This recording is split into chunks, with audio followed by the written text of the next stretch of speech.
Bonjour à toutes et à tous et bienvenue dans l'Instant Bible. Ici, nous cherchons ensemble comment nous construire, comment poser des fondations solides pour nos vies. Aujourd'hui, nous allons aborder un élément incontournable de ces fondations, la résilience. Parce que c'est souvent lorsque les tempêtes arrivent que nous découvrons ce qui tient vraiment et ce qui a besoin d'être consolidé d'ailleurs. Alors, comment traverser les épreuves sans s'effondrer? Comment se relever, parfois même plus fort qu'avant? Pour en parler, j'ai le grand plaisir de recevoir les pasteurs Jétro Camille, bonjour, Bonjour. et Pascal Rodet. Bonjour à tous. Bienvenue à vous deux. Donc, la résilience, est-ce une force naturelle ou quelque chose qui se construit? Et qu'est-ce que la Bible peut nous en apprendre aujourd'hui? On en parle tout de suite dans l'Instant Bible.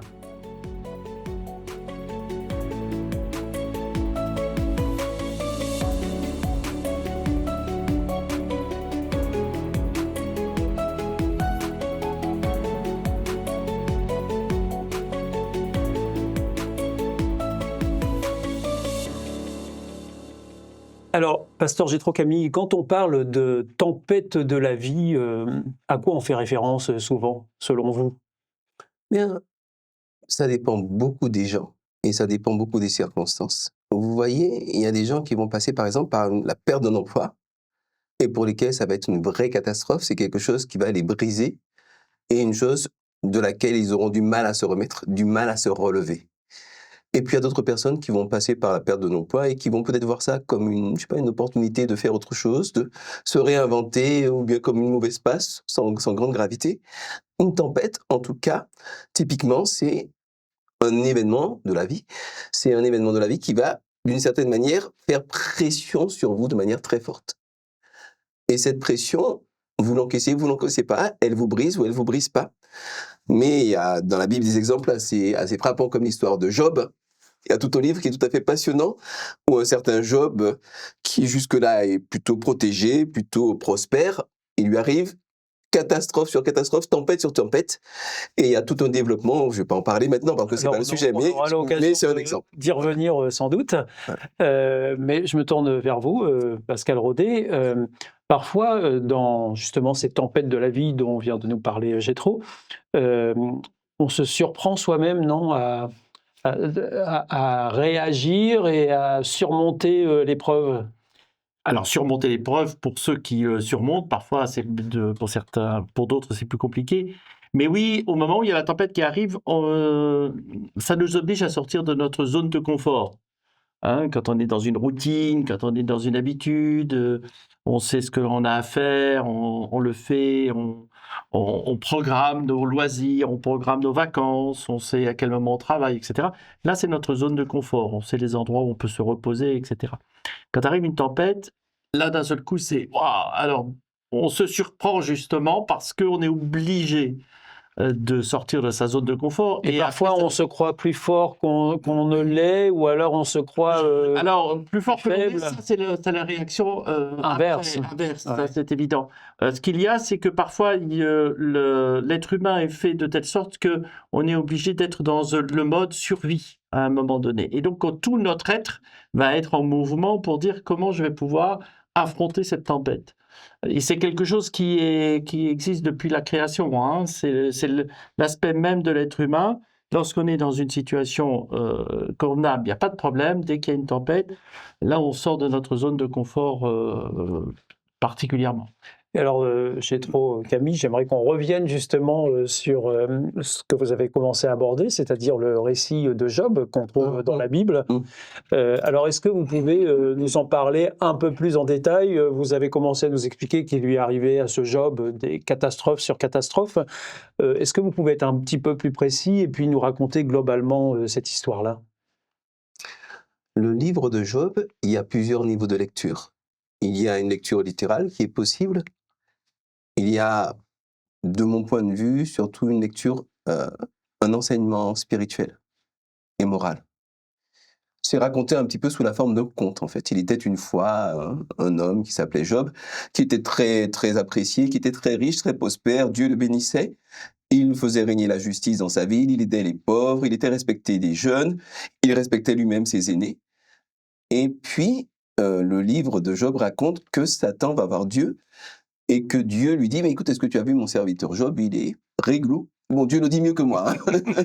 Il est réglo, il fait tout bien, correctement. Et alors Satan, et c'est une des clés de lecture de ce livre, Satan va dire à Dieu, mais est-ce que c'est pour rien que Job t'aime?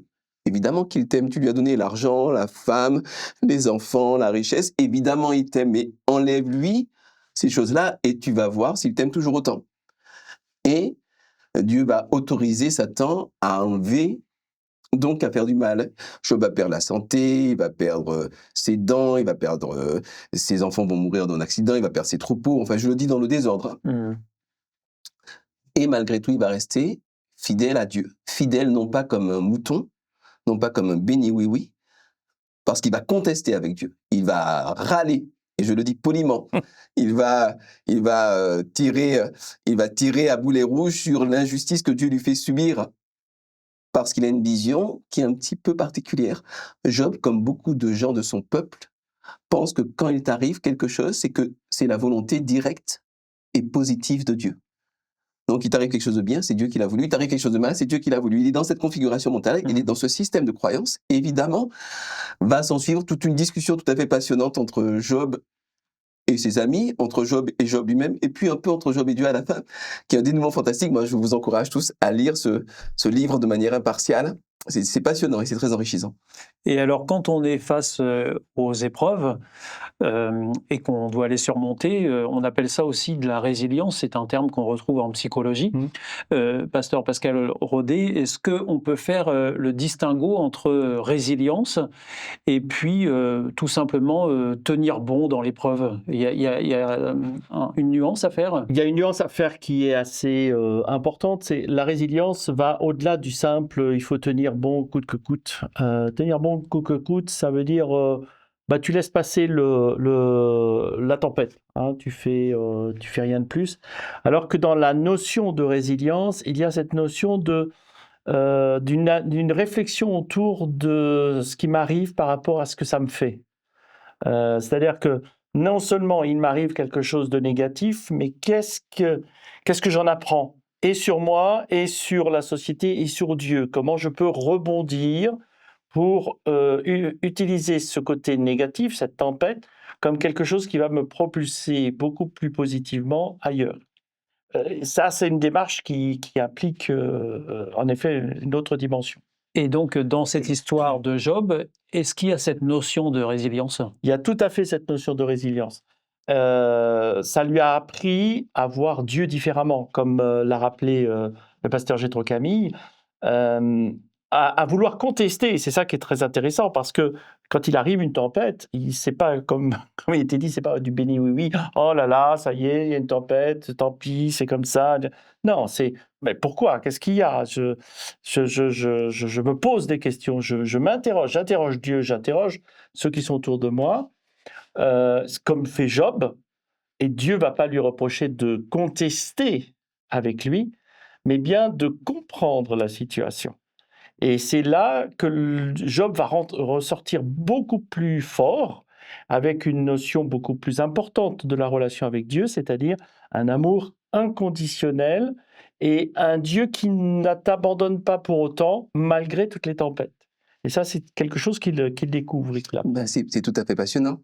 C'est tout à fait passionnant parce qu'il y a un enseignement très simple pour tout le monde, c'est que il t'arrive l'épreuve, il t'arrive la tempête, ton système de croyance peut multiplier la souffrance par 1000. C'est ça.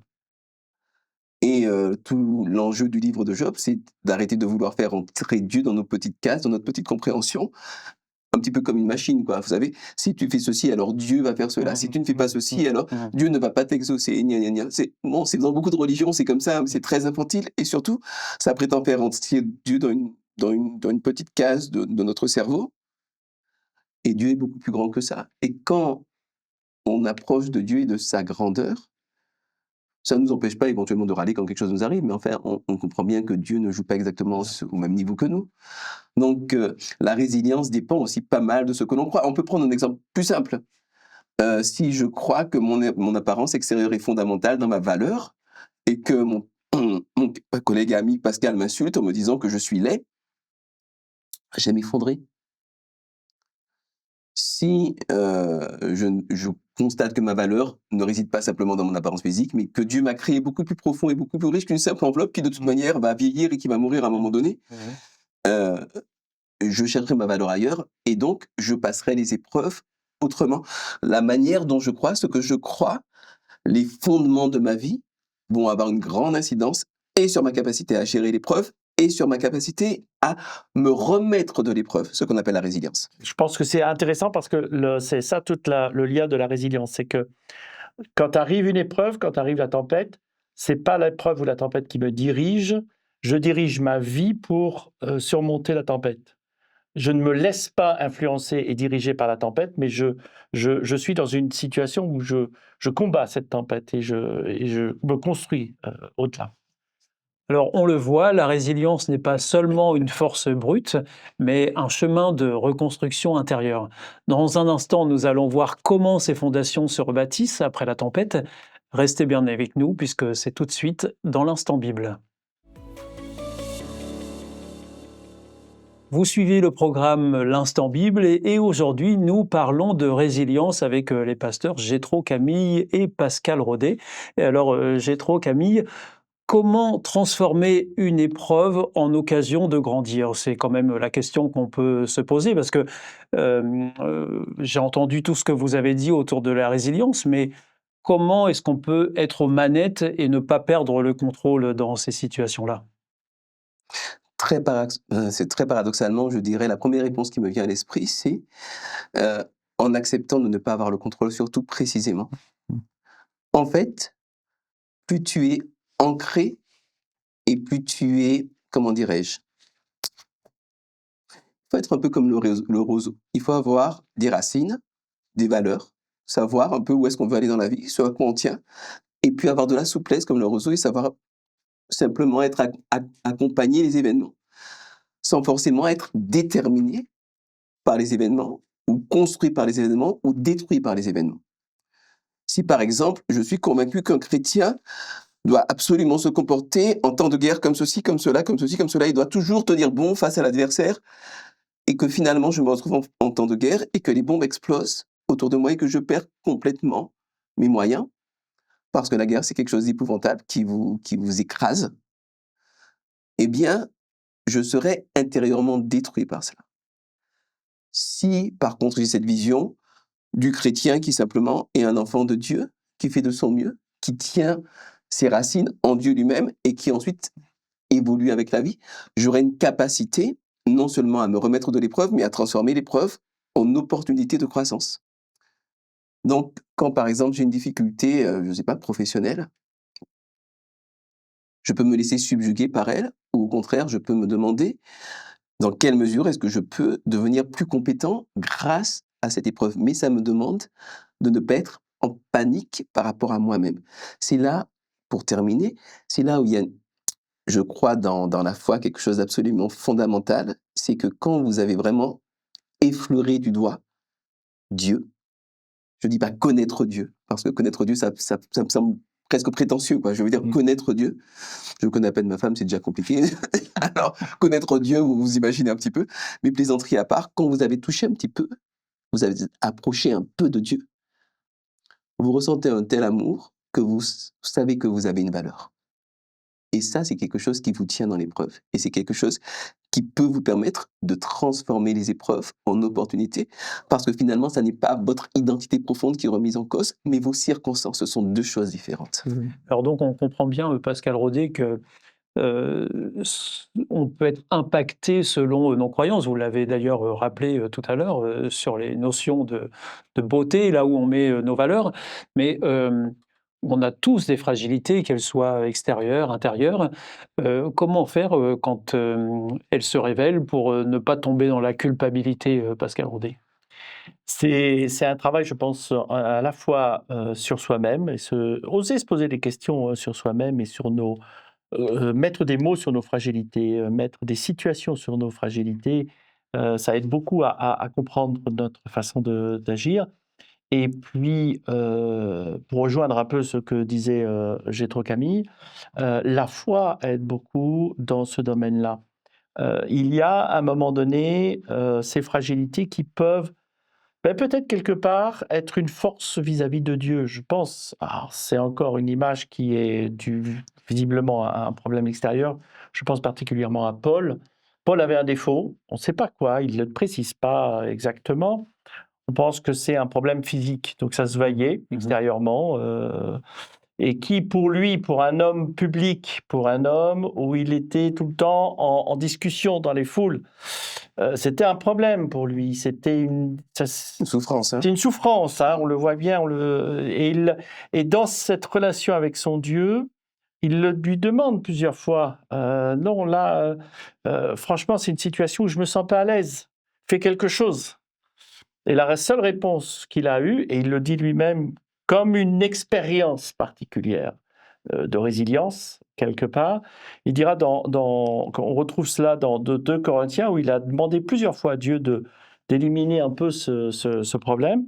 Et la seule réponse qu'il rapporte, 2 Corinthiens au chapitre 12, « Mais le Seigneur m'a dit, mon amour te suffit, ma puissance se montre vraiment quand tu es faible, donc je me vanterai surtout pas que je suis faible, mais avec la puissance du Christ qui habite en moi, c'est toute une force. » Et c'est ça, je crois, qui fait cette résilience dans cette relation avec Dieu, où là, ah oui, non, mais voilà, c'est pas une situation facile, certes, mais ça n'a rien à voir, ça n'enlève pas ma valeur intérieure, ça n'enlève pas ce que je peux faire encore de merveilleux avec Dieu pour les autres. Ça m'évoque, si je peux, ça m'évoque tout à fait ce qu'on est invité à faire avec nos enfants. Décorréler leur performance de l'amour qu'on leur porte. Décorréler leurs circonstances de la valeur qu'on leur donne. Quand on arrive à faire cela, on a des enfants qui deviennent beaucoup plus assertifs, beaucoup plus sûrs d'eux, non pas dans le sens de l'orgueil, mais dans le sens que je peux avoir un 4 sur 20 en histoire, mais ça ne fait pas de moi une mauvaise personne, ça ne fait pas de moi une personne qu'on va rejeter. Je serai quand même toujours aimé de mon papa, de mon maman, et je vaux quelque chose en soi-même. C'est la même chose. Et c'est souvent des enfants qui vont passer les tempêtes plus facilement et qui iront loin. Parce que c'est en effet dissocier cet élément-là, et ça c'est beaucoup plus simple pour eux. Et alors, pour terminer, pasteur Jétro Camille, si on devait retenir une chose que la Bible apporte pour justement nous aider à traverser ces tempêtes, quelle est cette chose? Est-ce que tout simplement se tourner vers Dieu quand on rencontre des difficultés et que ça nous paraît insurmontable? Je dirais, comme dans le psaume 33, tout à la fin, il y a un verset qui est très beau, qui arrive à la fin de toute une description qui dit: « Ça n'est pas le cheval qui va te délivrer, ça n'est pas la force, ton épée. » En fait, toutes ces choses-là ne te servent pas à grand-chose, mais on s'attend à la grâce et à la présence de l'Éternel. Pour moi, c'est profondément vrai, mais il y a un piège. Il faut s'attendre à Dieu lui-même et pas forcément au Dieu tel que décrit par les religions, y compris par la mienne. Parce que parfois, les religions, y compris la mienne, peuvent dire que Dieu il va te bénir si tu es ceci, il va t'aimer si tu fais cela, ou si tu acceptes ceci, ou si tu obéis à ses commandements. Ça n'est pas ça. Les commandements nous sont donnés pour notre bien, c'est pas pour faire plaisir à Dieu. Ce qu'il veut, c'est notre bonheur. Et donc, quand on s'approche vraiment de Dieu lui-même et qu'on s'attend à Dieu lui-même, pas tellement le Dieu tel qu'on se l'imagine ou tel que les religions le racontent, bien, on est difficilement atteignable, je crois. Je crois qu'on est difficilement détruisible. En tout cas, on peut avoir mal, on peut être atteint, on peut souffrir comme tout le monde, mais il y a une résilience qui est là, effectivement, et qui vient de la puissance que Dieu donne, de Dieu lui-même, en fait. Et je pense, au-delà de l'appui qu'on peut avoir avec Dieu, il y a aussi un élément que je crois encore être possible et vrai, c'est de s'appuyer sur l'humain. Maintenant, en effet, il faut les choisir, il faut que ce soit les bonnes personnes, encore une fois. Ça peut être l'entourage, par exemple. Mais voilà, et à partir du moment où on a des personnes qui ont les mêmes valeurs, qui ont une valeur positive, mais ils sont prêts à nous aider à passer la tempête. Et je pense aussi qu'on peut s'appuyer sur eux dans ce domaine-là aussi. Merci à vous, pasteur Pascal Rodet, Jétro Camille. Merci aussi à vous de nous avoir suivis. Si vous souhaitez découvrir vous-même ces récits qui aident à tenir debout dans les moments difficiles, eh bien nous vous offrons une Bible. Il vous suffit de nous la demander aux coordonnées mentionnées juste après. Construire des fondations solides, c'est aussi apprendre à traverser les tempêtes sans s'écrouler. Et dans notre prochaine rencontre, nous explorerons un autre pilier essentiel, le repos, ce moment où l'on se répare et où la vie retrouve son équilibre. Le rendez-vous est pris. À très bientôt dans l'Instant Bible. Messieurs, merci. Au revoir. Merci, à Merci, bientôt. au revoir.